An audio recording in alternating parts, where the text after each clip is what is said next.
मी सुशांत मोरे, माहिती अधिकार कार्यकर्ता, सातारा जिल्हा प्रशासनाला गेल्या वर्षी गणेशोत्सव काळाच्या पूर्वार्ध संध्येला मी हरित न्यायालयात जाणार आहे अशी आणि याचिका दाखल करणार आहे। या सातारा जिल्ह्यामध्ये होणारं सण, उत्सव, समारंभ या काळात होणारे जे ध्वनी प्रदूषण आहे याची तीव्रता एवढी अधिक वाढलेली आहे।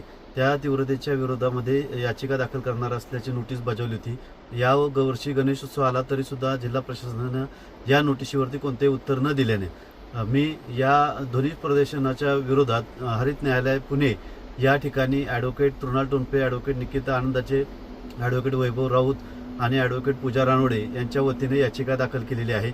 या याचिकेमध्ये सर्वोच्च न्यायालयाचे दाखले आणि मुंबई उच्च न्यायालयाचे दाखले सुद्धा जोडलेले आहेत आणि सातारा जिल्हा पोलीस प्रशासन तसेच महसूल विभाग यांच्याकडून माहिती अधिकारात माहिती घेऊन जे काही पुरावे आलेले आहेत, कागदपत्र आलेले आहेत, त्याचा पुराव्याचा आधार घेऊन हे प्रकरण या हरित न्यायालयामध्ये सादर केलेलं आहे।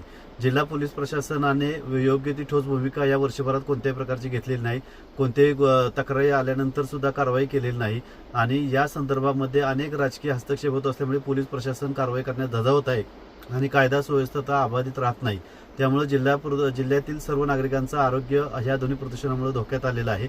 नुकतेच जिल्ह्यातील काही ज्येष्ठ नागरिक यांनी तसेच काही संस्थांनी कालच्या दिवशी मोर्चा काढला होता आणि या डीजे विरोधात आवाज बंद करावा असे मोर्चा काढला होता। या मोर्चाला चांगला प्रतिसाद मिळाला, मात्र या मोर्चा काढून सुद्धा जिल्हा पोलीस प्रशासनाने अद्यापर्यंत कुठलीही कारवाई केलेली नाही। ध्वनी प्रदूषण होत असताना आपले मध्यधुंद अवस्थेमध्ये युवा वर्ग नाचत आहे, युवा वर्गाला रोजगार दिला जात नाही, लोकप्रतिनिधी मुख गळून गप्प आहेत, कोणत्याही प्रकारचं युवा वर्गाला रोजगार न देता डॉल्बी पुढे नाचण्यासाठी प्रेरित करत आहेत।